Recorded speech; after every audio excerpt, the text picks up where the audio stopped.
গত ২৫ এপ্রিল সকালে ঢাকা চট্টগ্রাম মহাসড়কের কোটবাড়ি এলাকা থেকে কাস্টমস কর্মকর্তা বুলেট বৈরাগীর মরদেহ উদ্ধার করে ময়নামতি হাইওয়ে থানা পুলিশ।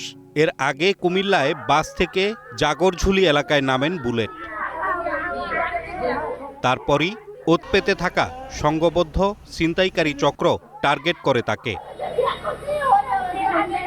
র্যাব ১১-র একটি আভিযানিক দল কুমিল্লা জেলার বিভিন্ন এলাকায় অভিযান পরিচালনা করে এবং অভিযান পরিচালনা করার মাধ্যমে উক্ত হত্যাকাণ্ডের সাথে জড়িত অভিযুক্ত মোহাম্মদ সোহাগ, ইসমাইল হোসেন জনি, ইমরান হোসেন হৃদয়, রাহাত হোসেন জুয়েল এবং মোহাম্মদ সুজনকে কুমিল্লা হতে গ্রেফতার করা হয় এবং এই হত্যাকাণ্ডের সাথে সংশ্লিষ্ট একটি সিএনজি, চাপাতি, সুইচ গিয়ার, ফোর্জিং হ্যামার এবং অন্যান্য দ্রব্যাদি উদ্ধার করা হয়। প্রাথমিক জিজ্ঞাসাবাদে জানা যায় যে গ্রেফতারকৃতরা একটি সংঘবদ্ধ অপরাধ চক্রের সক্রিয় সদস্য। নিহত বুলেট বৈরাগীর মরদেহ নিজ গ্রামের বাড়ি গোপালগঞ্জের টুঙ্গিপাড়ায় পৌঁছলে শুরু হয় স্বজনদের আহাজারি।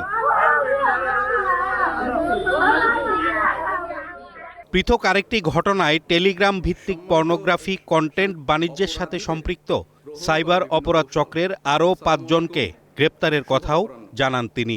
গ্রেপ্তারকৃতদের নিকট থেকে এটিএম কার্ড, মোবাইল ফোন এবং জাতীয় পরিচয়পত্র উদ্ধার করা হয়।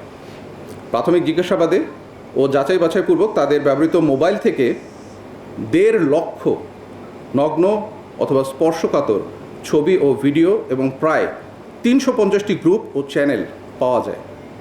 Hasan Zakir, green news, Dhaka. সাংবাদিক ভাই ও বোনেরা।